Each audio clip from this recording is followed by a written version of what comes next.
ನಮಸ್ಕಾರ ವೀಕ್ಷಕರೇ, welcome to stocks Kannada. ಬನ್ನಿ, ಇವತ್ತಿನ ವಿಡಿಯೋದಲ್ಲಿ ದಿ ಬೆಸ್ಟ್ 4 ಪೆನ್ನಿ ಸ್ಟಾಕ್ಗಳ ಮಾಹಿತಿ ಇದೆ. ಫಂಡಮೆಂಟಲಿ ಹಾಗೂ ಟೆಕ್ನಿಕಲಿ ಸ್ಟ್ರಾಂಗ್ ಇವೆ. ನೋಡೋಣ ಬನ್ನಿ. ಕಂಪ್ಲೀಟ್ ವಿಡಿಯೋ ನೋಡಿ. ಪೂರ್ತಿ ವಿಡಿಯೋ ನೋಡಿದರೆ ನಿಮಗೆ ಒಂದು ಪರ್ಫೆಕ್ಟ್ ಮಾಹಿತಿ ಸಿಗುತ್ತೆ, ಇನ್ವೆಸ್ಟ್ಮೆಂಟ್ ಮಾಡಬೇಕವಾ ಬೇಡವಾ ಅನ್ನೋದಕ್ಕೆ.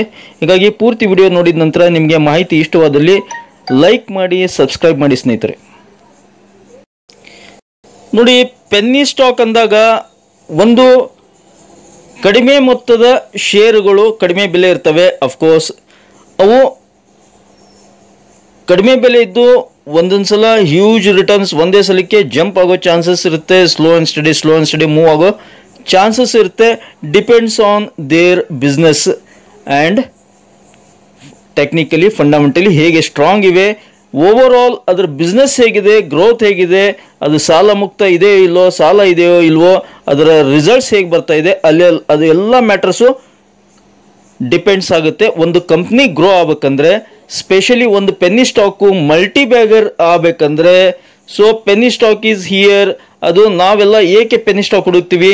ಮಲ್ಟಿ ಬ್ಯಾಗರ್ ರಿಟರ್ನ್ಸ್, ನಮಗೆ ಮಲ್ಟಿ ಬ್ಯಾಗರ್ ರಿಟರ್ನ್ಸ್ ಬೇಕು, ಹ್ಯೂಜ್ ರಿಟರ್ನ್ಸ್ ಬೇಕು. ಅದಕ್ಕೋಸ್ಕರ ಪೆನ್ನಿ ಸ್ಟಾಕಲ್ಲಿ ಇನ್ವೆಸ್ಟ್ ಮಾಡಲಿಕ್ಕೆ ಉತ್ಸುಕರಾಗಿರ್ತೇವೆ.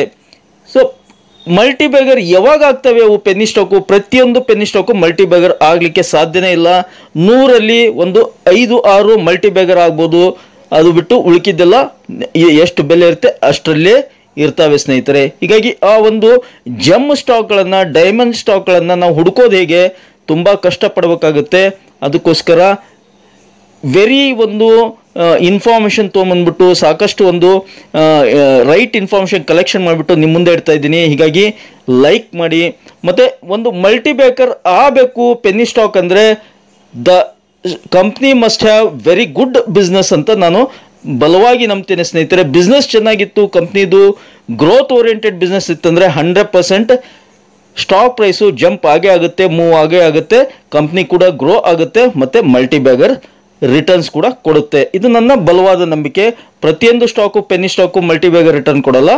ಚೆನ್ನಾಗಿರ್ತಕ್ಕಂಥ ಕಂಪ್ನಿಗಳು ಮಲ್ಟಿ ಬ್ಯಾಗರ್ ರಿಟರ್ನ್ ಕೊಡ್ತವೆ. ಹೀಗಾಗಿ ಓವರ್ ಆಲ್ ಅದರ ಬಿಸ್ನೆಸ್ಸು, ಅದರ ಪ್ಲ್ಯಾನು, ಆ ಕಂಪ್ನಿ ಹೇಗೆ ಪ್ಲ್ಯಾನ್ ಮಾಡ್ತಿದೆ, ಆ ಕಂಪ್ನಿ ನಡೆಸೋರು ಯಾರು, ಅವ್ರು ಹೇಗೆ ನಡೆಸ್ತಿದ್ದಾರೆ, ಅದಕ್ಕೆ ಬಿಸ್ನೆಸ್ ಎಲ್ಲ ಕಡೆಯಿಂದ ಸಿಗ್ತಾ ಇದ್ದಾವ, ಆರ್ಡರ್ ಸಿಗ್ತಾ ಇದ್ದಾವ, ಇವೆಲ್ಲ ಮ್ಯಾಟರ್ಸ್ ಆಗ್ತವೆ. ಒಂದು ಕಂಪ್ನಿ ಪೆನ್ನಿ ಸ್ಟಾಕು ಒಂದು ಮಲ್ಟಿ ಬ್ಯಾಗರ್ ಆಗಬೇಕಂದ್ರೆ ಇವತ್ತಿನ ಈ ಒಂದು ವಿಡಿಯೋದಲ್ಲಿ 4 ಪೆನ್ನಿ ಸ್ಟಾಕ್ಗಳನ್ನು ನಿಮ್ಮ ಮುಂದೆ ಇಡ್ತಾ ಇದ್ದೀನಲ್ಲ, ಅವು ಕೂಡ ಫಂಟಾಸ್ಟಿಕ್ ಬಿಸ್ನೆಸ್ ಇವೆ. ಮಲ್ಟಿ ಬ್ಯಾಗರ್ ಆಗ್ತವೋ ಬಿಡ್ತವೋ ನಾನು ಭವಿಷ್ಯ ಹೇಳೋಕ್ಕೆ ಬರಲ್ಲ. ಆದರೆ ಬಿಸ್ನೆಸ್ ಚೆನ್ನಾಗಿದೆ. ನೀವು ಸ್ಟಡಿ ಮಾಡಿ ಇನ್ವೆಸ್ಟ್ಮೆಂಟ್ ಮಾಡೋದಕ್ಕಿಂತ ಮುಂಚೆ ನಿಮ್ಮ ಆರ್ಥಿಕ ಸಲಹೆಗಾರ ಸಲಹೆ ಪಡೆದುಬಿಟ್ಟು ಮುಂದುವರಿಯಬಹುದು. ಮೊದಲನೇ ಸ್ಟಾಕ್ ಬಂದ್ಬಿಟ್ಟು ಮಾಧವ್ ಇನ್ಫ್ರಾ ಪ್ರಾಜೆಕ್ಟ್ಸ್ ಲಿಮಿಟೆಡ್. ಹೌದು, 23.43 ರೂಪಾಯಿ ಇದೆ ಇವತ್ತಿನ ಬೆಲೆ. ನೋಡಿ, Madhav infra projects limited stock price 20 ಇದೆ. ಶೇರು ಬಿಸ್ನೆಸ್ ಏನಿದೆ ಅಂದರೆ ಒಂದು ಇನ್ಫ್ರಾಸ್ಟ್ರಕ್ಚರ್ ಬಿಸ್ನೆಸ್ನಲ್ಲಿ ತುಂಬ ಒಂದು ಪೊಟೆನ್ಷಿಯಲ್ ಆಗಿ ಕೆಲಸ ಮಾಡ್ತಿದೆ. ಕೇವಲ ಒಂದು 4-5 ತಿಂಗಳ ಕೆಳಗಡೆ, ಒಂದು 4-5 ತಿಂಗಳಲ್ಲ, ಒಂದು 2 ತಿಂಗಳ ಕೆಳಗಡೆ ಅದರ ಬೆಲೆ 10 ರೂಪಾಯಿ ಇತ್ತು. ಇವಾಗ 23 ಆಗಿದೆ. ಆಲ್ಮೋಸ್ಟ್ ಆಲ್ ಡಬಲ್ ಆಗಿದೆ. ಬಿಸ್ನೆಸ್ ಆ ಥರ ಇದೆ. ಪ್ರಾಜೆಕ್ಟ್ಸು ಕೂಡ ಅದೇ ಥರ ಸಿಗ್ತಾ ಇವೆ. ಇದಕ್ಕೆ ಆರ್ಡರ್ಸು ಸುರಿಮಳೆ ಆಗ್ತಾ ಇದೆ. ನೋಡಿ, ಈ ಥರ ಒಂದು ಮೇಜರ್ ರೋಡ್ಸ್ ಕನ್ಸ್ಟ್ರಕ್ಷನ್ ಆಗಿರ್ಬೋದು, ಬ್ರಿಡ್ಜಸ್ಸು, ಒಂದು ಇನ್ಫ್ರಾ ಪ್ರಾಜೆಕ್ಟ್ಸ್ಗಳನ್ನು ಮಾಡ್ತಾ ಇದೆ. ಹಾಗೆ ಸೋಲಾರ್ ಪ್ಯಾನಲ್ಗಳಲ್ಲಿ ಕೂಡ ಕೆಲಸ ಮಾಡ್ತಾ ಇದೆ. ಹಾಗೆ ಈ ಥರದ್ದು ಇನ್ಫ್ರಾಸ್ಟ್ರಕ್ಚರ್ ಕೂಡ ಕೆಲಸ ಮಾಡ್ತಾ ಇದೆ. ರಿಯಲ್ ಎಸ್ಟೇಟಲ್ಲಿ ಕೆಲಸ ಮಾಡ್ತಾ ಇದೆ. ಮತ್ತು ಮೇಜರ್ ಒಂದು ಇನ್ಫ್ರಾಸ್ಟ್ರಕ್ಚರ್ನಲ್ಲಿ ಒಂದು ಸಾಕಷ್ಟು ಕೆಲಸ ಪೆಂಡಿಂಗ್ ಇದೆ. ಇದರಲ್ಲಿ ಆರ್ಡರ್ಸ್ಗಳು ಸಾಕಷ್ಟಿವೆ ಅಂತ ಹೇಳ್ಬೋದು. ನೋಡಿ, ಮಾಧವ್ ಇನ್ಫ್ರಾಸ್ಟ್ರಕ್ಚರ್ 2010ರಲ್ಲಿ ಸ್ಥಾಪನೆ ಆಗಿದೆ. Madhav infra projects limited is in the business of infrastructure development and solar power generation. Market capital 632 ಕೋಟಿ ಇದೆ. ಕರೆಂಟ್ ಪ್ರೈಸ್ 23 ಇದೆ. ಹೈ 23.9. ನೋಡಿ, ಹೈ ಹತ್ರ ಟ್ರೇಡ್ ಆಗ್ತಾ ಇದೆ. ಲೋ ಎಷ್ಟಿತ್ತು? 5.75. Stock P ratio 31. ಓಕೆ, 31.3 ಇದೆ. ಡಿವಿಡೆಂಡ್ ಇಲ್ಲ. ROC 13.4. ಓಕೆ, ROE 12.1 ಇದೆ. ಚೆನ್ನಾಗಿದೆ. ಇದ್ರದ್ದು ಪ್ರಾಫಿಟ್ ಆ್ಯಂಡ್ ಲಾಸ್ ನೋಡೋದಾದರೆ ನೋಡಿ, 22, 23, 24 ಅಂಟಿಲ್ ನಾವು ಸೇಲ್ಸು 460 ಒಂದು ಎವರೇಜ್ನಲ್ಲಿದೆ. 450ರಿಂದ 500, 520ವರೆಗೆ. ಆಪರೇಟಿಂಗ್ ಪ್ರಾಫಿಟ್ ಕೂಡ ಎಬೋವ್ 50 ಕಂಟಿನ್ಯೂ ಇದೆ, 50 to 60ವರೆಗೆ. ನೆಟ್ ಪ್ರಾಫಿಟು 636, 23, 22 ಈ ಥರ ಒಂದು ಎವರೇಜ್ ನೆಟ್ ಪ್ರಾಫಿಟ್ ಇದೆ ಅಂತ ಹೇಳ್ಬೋದು. ಮತ್ತು ಇದ್ರದ್ದು ಬಾರೋಯಿಂಗ್ಸು ಬ್ಯಾಲೆನ್ಸ್ ಶೀಟ್ ಹೇಗಿದೆ ನೋಡಿ. ರಿಸರ್ವ್ಸು 162 crore ಇದೆ. ಇವಾಗ ಬಾರೋವಿಂಗ್ಸು ಕಡಿಮೆ ಆಗಿದೆ. 303 ಇದ್ದಿದ್ದು ನೋಡಿ, ಬಾರೋವಿಂಗ್ಸು 303 ಇದ್ದಿದ್ದು ಕಡಿಮೆ ಆಗ್ತಾ 153ಕ್ಕೆ ಬಂದಿದೆ. ರಿಸರ್ವ್ಸು ಜಾಸ್ತಿ ಆಗ್ತಾ ಹೋಗಿದೆ. This is positive point of view. Company grow ಆಗಲಿಕ್ಕೆ ಬಲವಾದ ಕಾರಣ ಅಂತ ಹೇಳ್ಬೋದು. ರಿಟರ್ನ್ಸ್ ನೋಡಿ, 5 years 412%, 2 years 376, 1 year 282, 6 month 100%, 1 month 64%, 1 week 24%, 1 day -2. ಈ ತರ ಒಂದು ಫಂಟಾಸ್ಟಿಕ್ ರಿಟರ್ನ್ಸ್ ಕೊಟ್ಟಿದೆ. ಪ್ರೊಮೋಟರ್ 68%, ನಾನ್ ಇನ್ಸ್ಟಿಟ್ಯೂಷನ್ 31%. ನೆಕ್ಸ್ಟ್ ಬಂದ್ಬಿಟ್ಟು ಲ್ಯಾಟೇಜ್ ಇಂಡಸ್ಟ್ರೀಸ್ ಲಿಮಿಟೆಡ್. ಇಂಟ್ರೆಸ್ಟಿಂಗ್, 20 ರೂಪಾಯಿ ಇದೆ ಕೇವಲ ಇವತ್ತಿನ ಬೆಲೆ. Latteys industries limited. Latteys industries interesting business ಇದೆ ಸ್ನೇಹಿತರೆ. ಇದ್ರದ್ದು ಕೂಡ ನೋಡಿ, ಒಂದು ಸಬ್ಮರ್ಸಿಬಲ್ ಪಂಪ್ಸ್ಗಳನ್ನು ತಯಾರು ಮಾಡುತ್ತೆ ಇದು. Okay, water pumps, submersible pumps ಏನಾದರೂ ಅನ್ಬೋದು ನೀವು. ವಾಟರ್ ಪಂಪ್ಸ್ಗಳನ್ನು ರೆಡಿ ಮಾಡುತ್ತೆ. ಅವನ್ನ ಸ್ಪೆಷಲಿ ಇತ್ತೀಚೆಗೆ ಸೋಲಾರ್ ಒಂದು ಇಂಡಸ್ಟ್ರಿಯಲ್ಲಿ ಕೂಡ ಯೂಸ್ ಮಾಡ್ತಾ ಇದ್ದಾರೆ. ಸೋಲಾರ್ ಪಂಪ್ಸ್ಗೆ ಬೇಕಾಗುತ್ತೆ. ಸೋಲಾರ್ ವಾಟರ್ ಪಂಪ್ಸು ಏನಿರ್ತಾವಲ್ಲ ಅಲ್ಲಿ ಕೂಡ ಯೂಸ್ ಮಾಡ್ತಾ ಇದ್ದಾರೆ. ಆ ಥರ ಒಂದು ಪ್ರೊಡಕ್ಷನ್ನು ರೆಡಿ ಆಗ್ತಾ ಇದೆ ಇದರಲ್ಲಿ, ಲ್ಯಾಟೇಜ್ ಇಂಡಸ್ಟ್ರಿಯಲ್ಲಿ. ವೆರಿ ಇಂಟ್ರೆಸ್ಟಿಂಗ್ ಬಿಸ್ನೆಸ್ ಇದೆ. ಗ್ರೋತ್ ಇರ್ತಕ್ಕಂಥ, ಫ್ಯೂಚರ್ ಗ್ರೋತ್ ಇರ್ತಕ್ಕಂಥ ಬಿಸ್ನೆಸ್ಸು. ಏಕೆಂದರೆ solar water pumps, solar water ಇಂಡಸ್ಟ್ರಿಯಲ್ಲಿ ಒಂದು ಪಂಪ್ಸ್ ಸಿಗೋದು, ಮಾಡ್ತಕ್ಕಂಥ ಕಂಪ್ನಿಗಳು ಶಕ್ತಿ ಪಂಪ್ಸ್ ಆಗಿರೋದು, ಈ ಥರ ಎಲ್ಲ ಏನು ಬಿಸ್ನೆಸ್ ಮಾಡ್ತೇವೆ, ಒಂದು ಸ್ಟ್ರಾಂಗ್ ಒಂದು ಮಲ್ಟಿಬೇಗರ್ ಆಯಿತು ಶಕ್ತಿ ಪಂಪ್ಸು, ಅದೇ ಒಂದು ದಿಕ್ಕಿನಲ್ಲಿ ಇದು ಕೂಡ ಸಾಗೋ ಎಲ್ಲ ಚಾನ್ಸಸ್ ಇದೆ ಅಂತ ಹೇಳ್ಬೋದು. ಲ್ಯಾಟೇಜ್ ಚಿಕ್ಕ ಕಂಪ್ನಿ ಆದರೂ ಕೂಡ ತುಂಬ ಬಿಸ್ನೆಸ್ ಚೆನ್ನಾಗಿದೆ. ಸೋಲಾರ್ ಇಂಡಸ್ಟ್ರಿಯಲ್ಲಿ ಒಂದು ವಾಟರ್ ಪಂಪ್ಸ್ಗಳನ್ನು ರೆಡಿ ಮಾಡಿಬಿಟ್ಟು ಪ್ರೊಡ್ಯೂಸ್ ಮಾಡಿಬಿಟ್ಟು ಕೊಡ್ತಾ ಇದೆ. ಈ ಥರ ಒಂದು submersible pumps, water pumps specially ಈ ಥರ ಪ್ರೊಡಕ್ಟ್ಸ್ಗಳನ್ನು ಪ್ರೊಡಕ್ಷನ್ ಮಾಡ್ತಾ ಇದೆ. ಡಿಮ್ಯಾಂಡ್ ಕೂಡ ಅದೇ ಥರ ಬರ್ತಾ ಇದೆ ಇದಕ್ಕೆ. ಮಾರ್ಕೆಟ್ ಕ್ಯಾಪ್ ನೋಡಿ, 118 ಕೋಟಿ ಇದೆ. ಕರೆಂಟ್ ಪ್ರೈಸ್ 20 ರೂಪಾಯಿ, ಹೈ 45 ಎಕ್ಸಾಕ್ಟ್ಲಿ ಇನ್ ಬಿಟ್ವೀನ್ ಇದೆ. ಲೋ 13. ಸ್ಟಾಕ್ ಪಿ ರೇಷಿಯೋ 108 ಇದೆ. ಮತ್ತು ROCE 11.9, ROE 9.7 ಇದೆ. ROE 9.7 ROE. Profit and loss ನೋಡೋದಾದರೆ ಸೇಲ್ಸು ಓಕೆ, ಗ್ರೋತ್ ಇದೆ. ಆಪರೇಟಿಂಗ್ ಪ್ರಾಫಿಟು ಓಕೆ 2.97, 4.96, 4.3 ಗ್ರೋತ್ ಇದೆ. ನೆಟ್ ಪ್ರಾಫಿಟು ಎಷ್ಟಿತ್ತು 1.03, 1.31, 1.50, 1.10 ಓಕೆ, ಗ್ರೋತ್ ಕಾಣ್ತಾ ಇದೆ ಅಂತ ಹೇಳ್ಬೋದು. ನೋಡಿ, 5 yearsನಲ್ಲಿ 395%, 2 years 214%, 214%, 1 year -49, 6 month +10%. ಈ ಥರ ರಿಟರ್ನ್ಸ್ ಕೊಟ್ಟಿದೆ. ಪ್ರೊಮೋಟರ್ 72%, 27% ನಾನ್ ಇನ್ಸ್ಟಿಟ್ಯೂಷನ್. ನೆಕ್ಸ್ಟ್ ಬಂದ್ಬಿಟ್ಟು ರಾಮಾ ಸ್ಟೀಲ್ ಟ್ಯೂಬ್ಸ್ ಲಿಮಿಟೆಡ್. ಹೌದು, 16 ರೂಪಾಯಿ ಇದೆ ಕೇವಲ, 16.52 ಇವತ್ತಿನ ಶೇರ್ ಬೆಲೆ.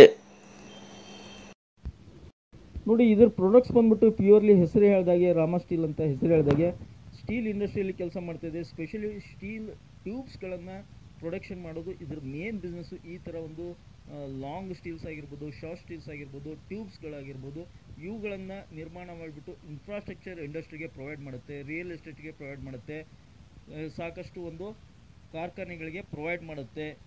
ಆಮೇಲೆ ನೋಡಿ, ವೆರೈಟಿ ಆಫ್ ಸ್ಟೀಲ್ ಟ್ಯೂಬ್ಸ್ಗಳನ್ನು ಇದು ಹೇಗೆ ಮಾರ್ಕೆಟ್ನಲ್ಲಿ ರಿಕ್ವೈರ್ಮೆಂಟ್ ಇದೆ ಅದರ ಪ್ರಕಾರ ಒಂದು ಪ್ರೊಡಕ್ಷನ್ ಮಾಡಿಬಿಟ್ಟು ಮಾರ್ಕೆಟ್ಗೆ ಬಿಡ್ತಾ ಇದೆ.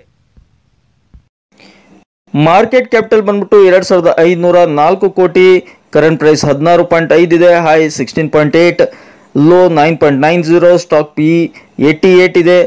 ROCE 12.7, ROE 10.4.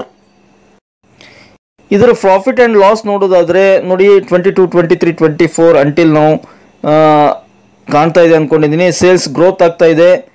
Operating profit okay 42, 51, 59, 54 ಇದೆ. ನೆಟ್ ಪ್ರಾಫಿಟ್ 27, 27, 30, 29 ಅದೇ ಒಂದು ರೇಂಜಿನಲ್ಲಿದೆ, 27 to 30 ಅಂತ ಹೇಳ್ಬೋದು. ಮತ್ತು ಇದರ ಬಾರೋಯಿಂಗ್ಸು ಸಾಲ ಹೇಗಿದೆ ನೋಡೋಣ. ಬ್ಯಾಲೆನ್ಸ್ ಶೀಟು,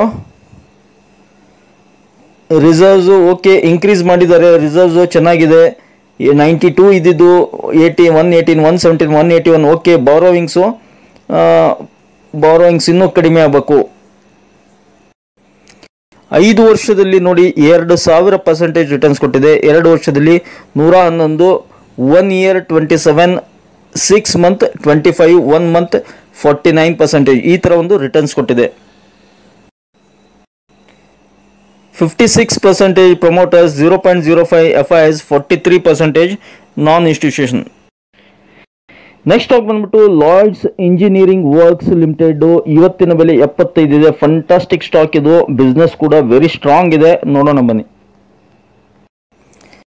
ನೋಡಿ, ಒಂದು ಹೆವಿ ಇಂಜಿನಿಯರಿಂಗ್ ಬಿಸ್ನೆಸ್ ಮಾಡ್ತಕ್ಕಂಥ ಕಂಪ್ನಿ ಇದು Lloyds engineering works limited. Fantastic business ಇದೆ ನೋಡಿ.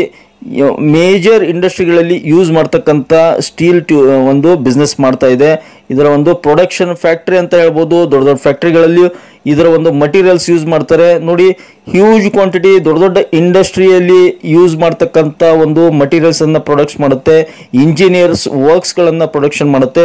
ಇಂಜಿನಿಯರಿಂಗ್ಗೆ ಸಂಬಂಧಪಟ್ಟಂಥ ಈ ಥರ ಒಂದು ಹೆವಿ ಗಾಜ್ ಇರ್ತಕ್ಕಂಥ ಹೆವಿ ಮಟೀರಿಯಲ್, ಹೆವಿ ಇಂಜಿನಿಯರಿಂಗ್ ಪ್ರೊಡಕ್ಷನ್ಗಳನ್ನು ಮಾಡುತ್ತೆ. ಈ ಥರ ಒಂದು ಇದಕ್ಕೆ ಸಂಬಂಧಪಟ್ಟಂಥ ಪ್ರೊಡಕ್ಷನ್ಗಳನ್ನು ಇದು ತಯಾರು ಮಾಡಿ ಕೊಡುತ್ತೆ ಸ್ನೇಹಿತರೆ. ಇಲ್ಲಿದೆ ನೋಡಿ, ಇವೆಲ್ಲ ತಯಾರು ಮಾಡೋದು ಲಾಯ್ಡ್ಸ್ ಇಂಜಿನಿಯರಿಂಗ್ ಅಂತ ಹೇಳ್ಬೋದು. ಹಾಗೆ ಶಿಪ್ಗೆ ಒಂದು ಚಿಕ್ಕ ಪುಟ್ಟ ಹಡಗಿಗೆ ಸಂಬಂಧಪಟ್ಟಂಥ ಬಿಸ್ನೆಸ್ಗಳನ್ನು ಇದು ಪ್ರೊಡಕ್ಟ್ಸ್ಗಳನ್ನು ಮಾಡಿಬಿಟ್ಟು ಅದಕ್ಕೆ ಸರ್ವಿಸ್ ಕೊಡುತ್ತೆ. ರಿಗಾರ್ಡಿಂಗ್ ಇಂಜಿನಿಯರಿಂಗ್ ವರ್ಕ್ಸ್ ಏನಿರುತ್ತೆ ಅದಕ್ಕೆ ಸಂಬಂಧಪಟ್ಟಂಥ ಕೆಲಸಗಳನ್ನು ಈ ಡಿಪಾರ್ಟ್ಮೆಂಟ್ನಲ್ಲೂ ಮಾಡುತ್ತೆ ಇದು. ನೋಡಿ, ಇದು 1974ರಲ್ಲಿ ಒಂದು ಸ್ಥಾಪನೆ ಆಗಿದೆ ಅನ್ಬೋದು. Lloyds engineering works limited is primarily engaged in the design, manufacturing and commissioning of heavy equipment, machinery and systems for the hydrocarbon sector, oil and gas, steel and plant, ಮತ್ತು power plants, nuclear plants, boilers and turnkey projects. ನೋಡಿ, ಎಷ್ಟೊಂದು ಇಂಡಸ್ಟ್ರೀಸ್ಗಳಲ್ಲಿ ಇದು ಕೆಲಸ ಮಾಡ್ತಾ ಇದೆ. Demanding ಸೆಕ್ಟರ್ಗಳಲ್ಲಿ ಇದು ಒಂದು ಕೆಲಸ ಮಾಡ್ತಾ ಇದೆ. ಅದಕ್ಕೆ ಒಂದು ತನ್ನ ಒಂದು ಪ್ರೊಡಕ್ಟ್ಸ್ಗಳನ್ನು ಪ್ರೊವೈಡ್ ಮಾಡ್ತಾ ಇದೆ ಅಂತ ಹೇಳ್ಬೋದು. ಫಂಟಾಸ್ಟಿಕ್ ಬಿಸ್ನೆಸ್ ಇದೆ, ಇದನ್ನು ದಯವಿಟ್ಟು ಕನ್ಸಿಡರ್ ಮಾಡಿ. ಮಾರ್ಕೆಟ್ ಕ್ಯಾಪಿಟಲ್ ನೋಡಿ 8630 ಕೋಟಿ ಇದೆ. ಕರೆಂಟ್ ಪ್ರೈಸ್ 75 ಇದೆ. High 93, low 38, stock P ratio 97, dividend 0.27, ROCE 28, ROE 26. ಚೆನ್ನಾಗಿದೆ. ಫಂಡಮೆಂಟಲಿ ಕೂಡ ಚೆನ್ನಾಗಿದೆ. ಟೆಕ್ನಿಕಲಿ ನೋಡಿಲ್ಲ, ನಾನು ಚಾರ್ಟ್ ನೋಡಿಲ್ಲ. ಫಂಡಮೆಂಟಲಿ ಚೆನ್ನಾಗಿದೆ, ಬಿಸ್ನೆಸ್ ಚೆನ್ನಾಗಿದೆ. ಇನ್ನು ಇದ್ರದ್ದು ಪ್ರಾಫಿಟ್ ಆ್ಯಂಡ್ ಲಾಸ್ ನೋಡೋದಾದರೆ ಎಷ್ಟಿದೆ? ಸೇಲ್ಸು ನೋಡಿ 50, 313, 624, 647. Operating profit 553, 101, 112. ಫಂಟಾಸ್ಟಿಕ್ ಗ್ರೋತ್ ಕಾಣ್ತಾ ಇದೆ ಬಿಸ್ನೆಸ್ನಲ್ಲಿ. ಹಾಗೆ ಪ್ರಾಫಿಟ್ನಲ್ಲಿ ಕೂಡ ನೆಟ್ ಪ್ರಾಫಿಟ್ ನೋಡಿ 6 ಕೋಟಿ, 37 ಕೋಟಿ, 80 ಕೋಟಿ, 88 ಕೋಟಿ. ಇನ್ನೇನು ಬೇಕು? ಒಂದು ಸ್ಟ್ರಾಂಗ್ ಇರ್ತಕ್ಕಂಥ ಕಂಪ್ನಿ, ಸ್ಟ್ರಾಂಗ್ ಬಿಸ್ನೆಸ್ ಗ್ರೋತ್ ಆಗ್ತಿರ್ತಕ್ಕಂಥ ಕಂಪ್ನಿ ಅಂತ ಹೇಳ್ಬೋದು. ಕೇವಲ 70-77 ರೂಪಾಯಿ ಇದೆ, ಕನ್ಸಿಡರ್ ಮಾಡ್ಬೋದು. Compounded profit growth 123%, sales growth 107, ಇವತ್ತು 72% ಇದೆ. Return on equity 27%. Okay, stock CAGR ಕೂಡ ಚೆನ್ನಾಗಿದೆ. ಬ್ಯಾಲೆನ್ಸ್ ಶೀಟ್ ನೋಡೋಣ. ರಿಸರ್ವ್ಸು 297 ಜಾಸ್ತಿ ಮಾಡ್ಕೊಂಡಿದ್ದಾರೆ. ಹಾಗೆ ಬಾರೋಯಿಂಗ್ಸ್ ಕೂಡ ಜಾಸ್ತಿ ಮಾಡ್ಕೊಂಡಿದ್ದಾರೆ. ಬಾರೋಯಿಂಗ್ಸ್ ಕಡಿಮೆ ಆಗಬೇಕು. ಅದನ್ನ ಹೇಗೆ ಜಾಸ್ತಿ ಮಾಡಿದ್ದಾರೆ? ಪ್ರಾಫಿಟ್ ಬಂದರೂ ಗೊತ್ತಾಗ್ತಾ ಇಲ್ಲ. ಬಾರೋಯಿಂಗ್ಸ್ ಕಡಿಮೆ ಆಗಬೇಕು, ರಿಸರ್ವ್ಸ್ ಜಾಸ್ತಿ ಮಾಡಿದ್ದಾರೆ. ನೋಡಿ ಸ್ನೇಹಿತರೆ, ನಾನು ನೋಡಿದ್ದಿಲ್ಲ, ರಿಟರ್ನ್ಸ್ ಇವಾಗೆ ನೋಡ್ತಾ ಇದ್ದೀನಿ.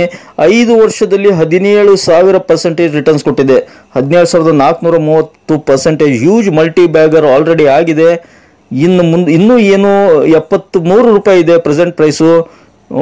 ಸೊ ಹ್ಯೂಜ್, ಇನ್ನೂ ಮಲ್ಟಿ ಬ್ಯಾಗರ್ ಆಗ್ಬೋದು. 2 years 427%, 1 year 85, 6 month 37%. ಈ ಥರ ಒಂದು ಫಂಟಾಸ್ಟಿಕ್ ರಿಸಲ್ಟ್ಸ್ ಕೊಟ್ಟಿದೆ. 5 ವರ್ಷದ ಕೆಳಗಡೆ ಯಾರ್ಯಾರು ಇದರಲ್ಲಿ ಹೂಡಿಕೆ ಮಾಡಿದ್ರು ಧನ್ಯರು ಅನ್ಬೋದು. ಬಿಸ್ನೆಸ್ ಕೂಡ ಚೆನ್ನಾಗಿದೆ, ಅಲ್ಗಳೆಯೋಗಿಲ್ಲ. ನೋಡಿ, shareholding pattern 57% promoters, 2% FIIs, 0.10 mutual fund, 0.04 others, 40% non institution. So shareholding pattern ಕೂಡ ಇಂಪ್ರೂವ್ ಆಗ್ತಾ ಇದೆ. FIIs, ಮ್ಯೂಚುವಲ್ ಫಂಡ್ಸು ಇನ್ವಾಲ್ವ್ ಆಗ್ತಾ ಇದ್ದಾರೆ, ಚೆನ್ನಾಗಿದೆ ಅನ್ಬೋದು. ಈ ವಿಡಿಯೋದಲ್ಲಿ ಹೇಳ್ತಕ್ಕಂಥ ಸ್ಟಾಕ್ಗಳನ್ನು ನೀವು ಎಜುಕೇಷನ್ ಪರ್ಪೋಸ್ ಅಂತ ಕನ್ಸಿಡರ್ ಮಾಡಿ, ಹೂಡಿಕೆ ಮಾಡೋಕ್ಕಿಂತ ಮೊದಲು ನೀವು ದಯವಿಟ್ಟು ನೀವು ಸ್ಟಡಿ ಮಾಡಿ ಮತ್ತು ನಿಮ್ಮ ಆರ್ಥಿಕ ಸಲಹೆಗಾರ ಸಲಹೆ ಕೇಳಿಬಿಟ್ಟು ಮುಂದುವರಿಬೋದು. ಐ ಹೋಪ್ ಈ ಒಂದು ಮಾಹಿತಿ ನಿಮ್ಗೆ ಇಷ್ಟ ಆಗಿದೆ ಅನ್ಕೊಂಡಿದ್ದೀನಿ. ಇಷ್ಟ ಆಗಿದ್ರೆ ಮತ್ತೆ ತಡ ಬೇಗ ಚಾನಲ್ಗೆ ಸಬ್ಸ್ಕ್ರೈಬ್ ಮಾಡಿ, ಹಾಗೆ ಕಮೆಂಟ್ ಬಾಕ್ಸ್ನಲ್ಲಿ ಕಮೆಂಟನ್ನು ಡ್ರಾಪ್ ಮಾಡ್ತಾ don't forget it the like button. Thank you friends, thank you all.